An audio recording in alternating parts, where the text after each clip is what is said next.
এ আবার কি বিপদ? বুড়ো ডাকাত? কি হবে গো পণ্ডিত? কালী পুজোর দিন রাজপ্রাসাদে ডাকাতির হুমকি? তাই তো দেখছি। ওই তো গোপাল এসে গেছে। ও গোপাল, দেখো দেখি কি বিপদ। হ্যাঁ, তাই তো দেখছি। কাল রাতে কে বা কারা এসে এই রাজবাড়ির পাঁচিলের গায়ে কাঠ কয়লা দিয়ে এসব লিখে গেছে। এখন আমাদের কাজ ভালো করে জল দিয়ে ধুয়ে পরিষ্কার করে দিতে হবে। পরিষ্কার করে দিলে কি আর মনের মধ্যের ভয়টাও চলে যাবে গোপাল? না না, ভয় না পেয়ে আমাদের সাবধানী হতে হবে, বুঝলে? আমি এইটুকু বলতে পারি, আমাদের রাজপ্রাসাদ নিরাপদ থাকবে। কি করে তুমি বলছো গোপাল? আমাদের সেনাপতি মশাই তো ভয়ঙ্কর অসুস্থ। সেনাপতি অসুস্থ ঠিকই, কিন্তু আমাদের সেনারা প্রস্তুত। মহারাজ, আপনি একদম চিন্তা করবেন না। তোমার কথায় ভরসা জাগছে গোপাল। আমরা সবাই মিলে জল দিয়ে পরিষ্কার করি, যাতে লেখাগুলো আর কেউ দেখতে না পায়। ঠিক বলেছ গোপাল। প্রহরী, যাও যাও, বালতি নিয়ে এসে লেখা মোছো। যথাজ্ঞা মহারাজ।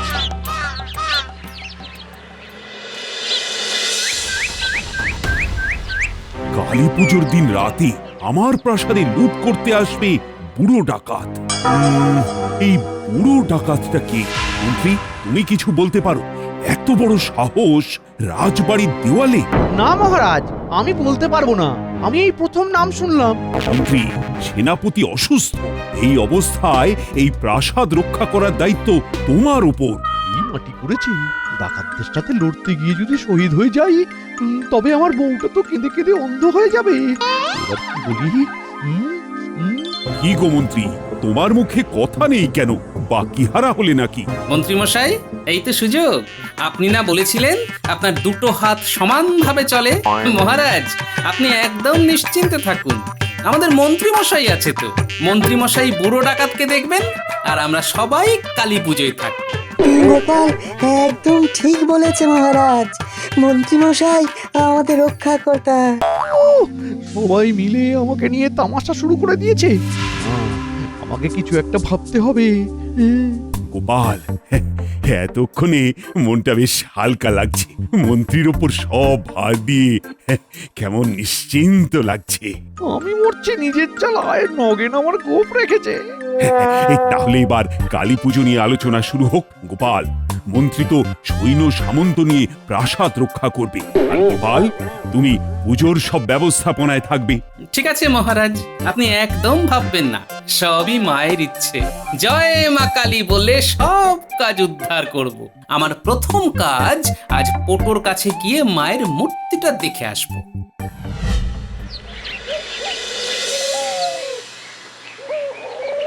বাহ বাহ বাহ বাহ বাহ, প্রতিমার মুখখানা কি সুন্দর করে করেছো গো। হ্যাঁ, প্রতিমা তো তৈরি। হ্যাঁ, প্রতিমা তো তৈরি, নিয়ে গেলেই হয়। আমাদের রাজবাড়ির নাট মন্দির রং হচ্ছে, বুঝলে? কাল শেষ হয়ে যাবে। তাহলে পরশু মায়ের মূর্তি নিয়ে যাব। হ্যাঁ, আপনাদের যেরকম ইচ্ছে। গোপাল দাদা, একটা কথা বলবো। সবাই বলা বলি করছে যে কালী পুজোর দিন রাতে রাজবাড়িতে নাকি ডাকাত পড়বে। তোমায় কে বললো? কানা ঘুষো শুনছি। ওদের রাজবাড়ির দেওয়ালে ডাকাতরা নাকি লিখে রেখে গেছে। আরে না না, ওসবে একদম কান দেবে না। সবচেয়ে বড় কথা, মা নিজে ওখানে আছেন। মায়ের পুজো বলে কথা, একদম ভয় পাবে না। তাছাড়া আমাদের মন্ত্রীমশাই সৈন্য নিয়ে রাজপ্রাসাদ পাহারা দিচ্ছেন। কম কথা, হ্যাঁ? তাহলে আমরা ভূত চতুর্দশীর দিন প্রতিমা নিয়ে যাব। তাহলে এখন আমরা আসি। বিজ্ঞানী, একটা কথা ভাবছি। কি কথা গোপাল? মন্ত্রী মশাইকে দেখে কিন্তু একদমই আত্মবিশ্বাসী মনে হচ্ছে না, বুঝলে? সেটা তো আমিও ভাবছি।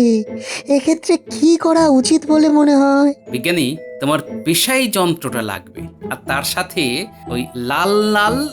আহা আহা, কি ভেবেছো গোপাল? আমার আবিষ্কার সার্থক। এবার মনের মধ্যে একটা সাহস চলে এলো। ঠিক সময়ে তোমার ঘর থেকে পেশাই যন্ত্রটা নিয়ে আসবো। চলো এবার ঘরে যাই। চলো।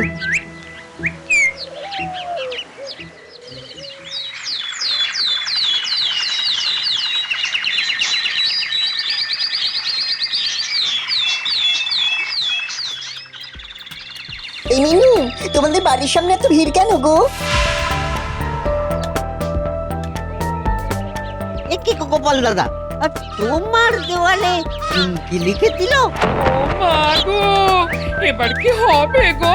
শেষে ওই বুড়ো ডাকাতের হাতে প্রাণটা যাবে। খুব খারাপ হবে। কত জোয়ান ডাকাত থাকতে বুড়ো ডাকাতের হাতে মারা যায়। এই তো বাবা জীবন এসে গেছে। দেখেছো কি লিখেছে? এই সাবধান গোপাল, এই মা, ইস, বাবার নাম মুখে নিলাম। ছি ছি ছি ছি ছি, বেশি বাড়াবাড়ি করো না। আগামী অমাবস্যার দিনে আমরা রাজবাড়ি ডাকাতি করব এবং তার সাথে তোমাকেও শিক্ষা দেব। ইতি বুড়ো ডাকাত। আর তো হালকা করে নেওয়া যাচ্ছে না ব্যাপারটা, কি গো গোপাল দাদা? আমাকে ধমকে চমকে কোনো লাভ নেই। চলো বুড়ো ডাকাত, আজ এই গোপাল ভাঁড় তোমাকে বলছে, দেখি তোমার কত ক্ষমতা। এসো কালী পুজোর দিন, জয় মা কালী। কালী পুজোর দিন সব বধ হবে। হ্যাঁ, তুমি এসে খুব ভালো করেছো বাবা। তুমি হবে সেদিনের যুদ্ধের সেনাপতি। বাহ, আমি সেনাপতি? আমাদের লক্ষ্য হলো বিনা যুদ্ধে নাহি দিব সুচাগ্র মেদিনী। আমরা তোমার সাথে আছি দাদা বাবু। কি জানি সেদিনে কি হবে? আমাগো রক্ষা করো মা, রক্ষা করো। বাবা জীবন, ঘরে ঢোকার আগে চলো এই লেখাটাকে মুছে দিই। অগিনি, এই ঘরের ভেতরে গিয়ে এক বালতি জল নিয়ে এসো তো। চলো মা। হ্যাঁ চল।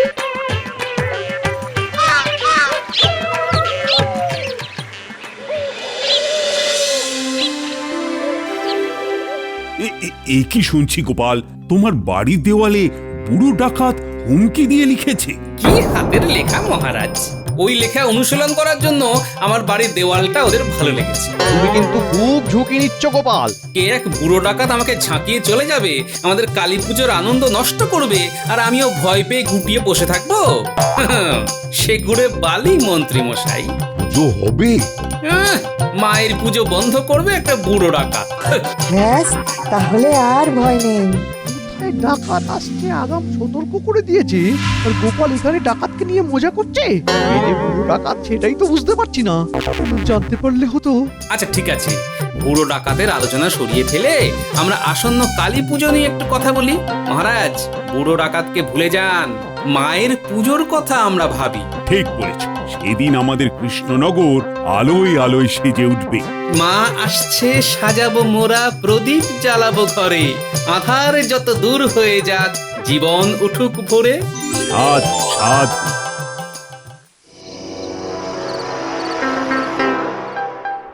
এই শুনছো, আজ আমার ছানা বড়া খেতে খুব ইচ্ছে করছে। এক্ষুনি ভোলা ময়রা দোকান থেকে নিয়ে এসো। জানা পড়া এই রাতে? হ্যাঁ, এই রাতে খাবারের শেষ পাতে। তুমি কে গো?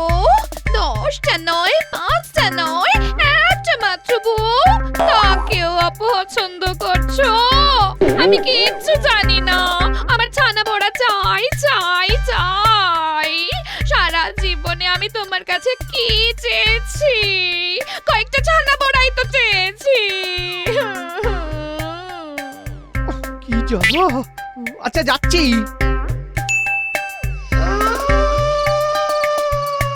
কেন যে লোকে বিয়ে করে কে জানে। কোন সুস্থ মানুষ বিয়ে করে না। রাত বিরেতে কেউ ছানা বড়া খেতে চায়? একে বুড়ো ডাকাতের ভয়ে আমার এখন তখন হয়ে যাচ্ছে।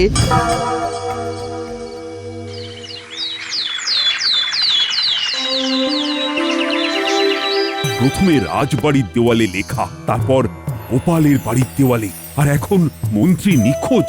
না না না, আর তো লঘুভাবে জিনিসটাকে নেওয়া যাচ্ছে না। কি বলো গোপাল, এটা আবার বুড়ো ডাকাতের কাজ নয় তো? হায় হায়, এ কি হলো? এ কি হলো? আহা মন্ত্রী বউ, কেঁদো না, চুপ করো। আচ্ছা, মন্ত্রী অত রাতে বাড়ি থেকে বেরিয়েছিল কেন? আমার জন্য ছানা বড়া আনতে গেছিল। এখন যে কোথায় আছে কে জানে। আমি আর ছানা বড়া খেতে চাইবো না, তুমি ফিরে এসো।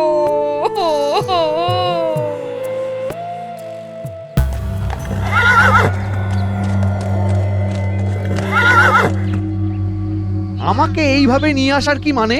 এবার খোলসা করে বলো। এ আপনার ভালোর জন্যই করা হয়েছে। আপনার তো দীর্ঘদিনের ইচ্ছে কৃষ্ণনগরের সিংহাসনে বসার। কতবার কত রকম ভাবে চেষ্টা করেছেন, সফল হননি। তাই আমরা দুজনে পরিকল্পনা করি কিভাবে আপনার পাশে দাঁড়ানো যায়।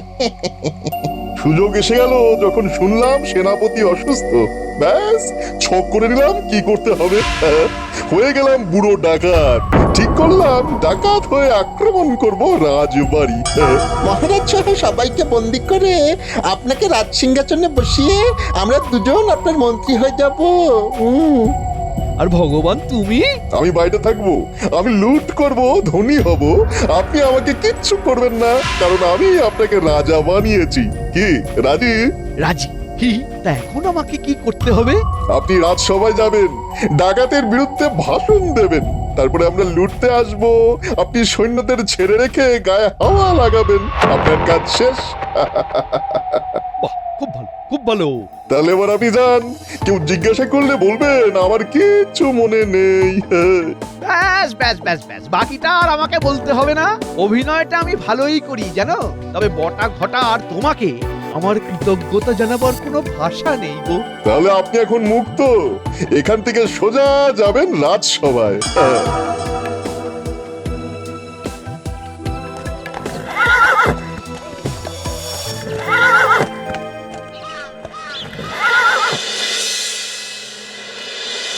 মন্ত্রী বউ, তুমি একদম চিন্তা করো না, আমি দেখছি। কি গো মন্ত্রী, তুমি ছিলে কোথায়? কোথায় ছিলাম, কোথায় ছিলাম ঠিক মনে পড়ছে না মহারাজ, আমার মনে পড়ছে না। আমি আমি সব ভুলে গেছি মহারাজ। ওগো ওগো তুমি কেমন আছো? আর তোমাকে ছানা বড়া আনতে বলবো না, বলবো না। ছানা বড়া? হ্যাঁ হ্যাঁ, তুমি ছানা বড়া আনতে বললে, আমি বেরোলাম। তারপর তারপর তারপর তারপর কি হলো? তারপর আর মনে নেই। আন্দাজে একটা ঢিল ছুঁড়ি। মন্ত্রীমশাই, আপনার সাথে বটা ঘটার দেখা হয়েছিল? বটা ঘটা? তারা কে? এটা আমি ভালোই পারি। বাবা, কেমন ঘোল খাইয়ে দিয়েছি। না গোপাল, বটা ঘটা বলে কাউকে তো আমার মনে পড়ছে না। ছানা বড়ার কথা মনে আছে, আমাদের মনে আছে, অথচ গোলমেলে আপনি বটা ঘটার কথা মনে করতে পারছেন না। আপনার মনে হচ্ছে আংশিক স্মৃতি চলে গেছে মন্ত্রী মশাই। আহ গোপাল, মন্ত্রীকে এখন ছাড়ো, ও অসুস্থ। মন্ত্রী, তুমি যাও, রাজবৈদ্য, তুমি মন্ত্রীকে সুস্থ করে তোলো তো। চলো।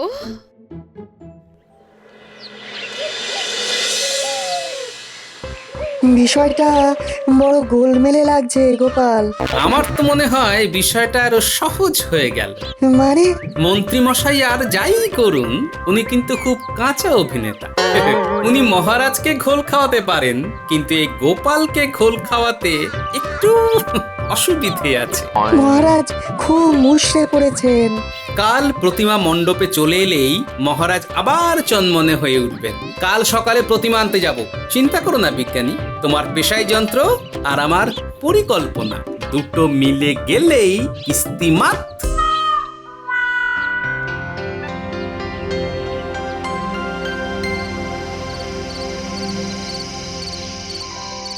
পুটি, কাল সকাল থেকে তোদের একটাই কাজ, ওই বটা ঘটার উপর নজর রাখা। ঠিক আছে গোপাল দাদু। কি হবে গো গোপাল দাদা, ভয় বুক দুরু দুরু করছে। কাল প্রতিমা মণ্ডপে বসছেন, মা এসে গেলে আর কি ভয় থাকে রে? এবার ডাকাতরা ভয় পাবে। তারপর আমার বানর সেনা আছে। আর একটা কথা, রতন জেলের থেকে বড় মাছ ধরার জালটা নিয়ে আসবে। হ্যাঁ ঠিক আছে। নইলে কিন্তু কেলেঙ্কারি হবে। চলি রে।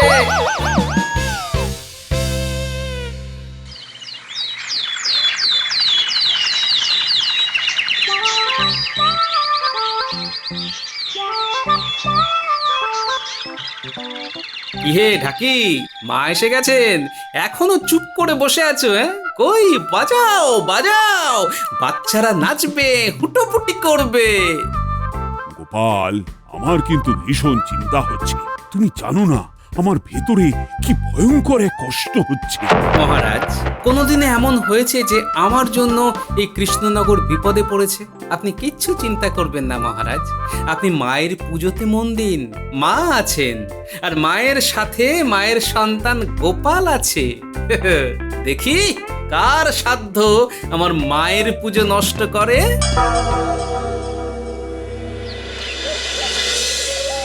আগে মন্ত্রীমশাইয়ের বাড়ি যাব, কাল কি ঘটনা ঘটলো সেটা তো জানতে হবে। আর তারপর তারপর বুড়ো ডাকাতের ডেরায় যাব। শোন পুটি, তুই ক্যাপার পুচকে গোপাল দাদুর কাছে গিয়ে যা শুনলি সেটা বল। আমি আর ন্যাপলা দুজনে বড়টা ঘটার পেছন নিচ্ছি। বুড়োর ডাকাতটা কে সেটা তো জানতে হবে। ঠিক আছে। চল ন্যাপলা।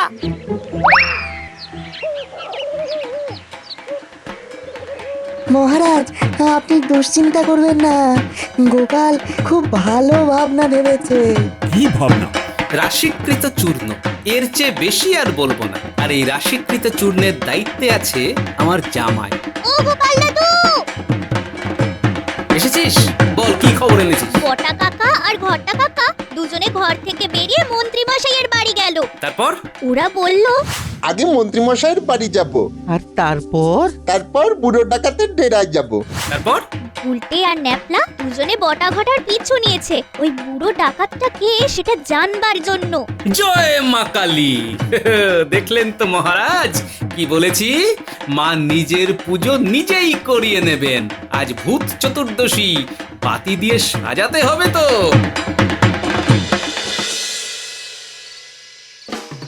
কি সুন্দর লাগছে মহারাজ। ঠিক বলেছ গোপাল, মা নিজের পুজো নিজেই করিয়ে নিচ্ছেন। আমরা তো সব উপলক্ষ মাত্র। কি খবর? আমরা তোদের জন্যই দাঁড়িয়ে আছি। বুড়ো ডাকাত আর কেউ নয় গো, ভগবান। কি বলছিস রে গুলটি? কি বলছি, ওরা ওই জঙ্গলের ভাঙা বাড়িটার ভেতরে লুকিয়ে আছে। ওদের সব কথা শুনে আমরা আসছি। ভগবান আমাদের মন্ত্রী মশাইকে এই রাজ্যের রাজা বানাবে, আর বটা ঘটা মন্ত্রী হবে। বটা ঘটা এখন কোথায়? ওরা এখন বাড়িতে। ওরা কাল রাতে রাজবাড়িতে আসবে। সারা সকাল ওরা ঘুমোবে। ওদের ঘুম আমি বার করছি। জয় মা কালী! কি বললাম? এবার আমাদের প্রথম এবং প্রধান কাজ বটা ঘটাকে বাড়ি থেকে তুলে কারাগারে বন্দি করা, তারপর মন্ত্রী মশাইকে। ঠিক বলেছ গোপাল, আমি প্রহরীকে আদেশ দিচ্ছি। প্রহরী যাও, বটা ঘটাকে টানতে টানতে কারাগারে নিয়ে এসো।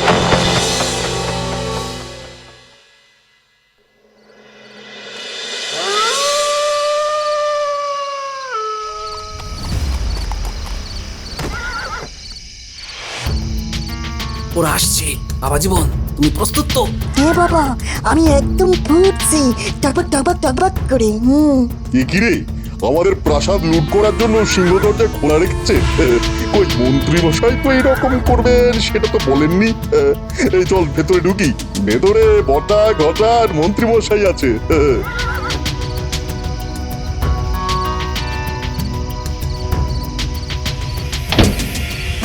কি রে, দরজা বন্ধ হয়ে গেল, তার মানে এটা ফাঁদ পাতা? বাবা জীবন, ছুড়ে দাও চুন্নিকৃত ব্রহ্মাস্ত্র।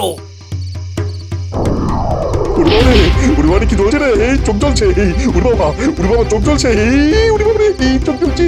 কুটির বাবা, নাও জালটা ছুঁড়ে দাও, সব কটাকে জাল বন্দি করো।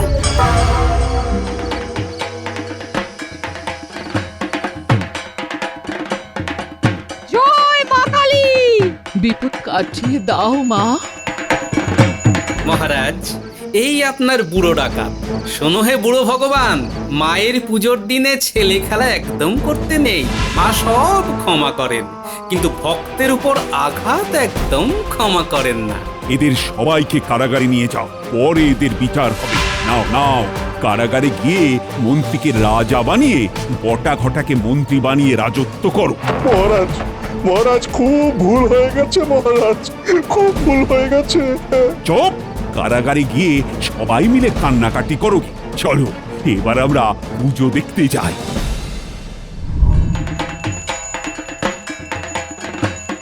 জয় জয় মা কালী! মাগো, তোমার খুব দয়া। তুমি এমনি ভাবেই আমার রাজ্য আর আমার প্রজাদের রক্ষা করো।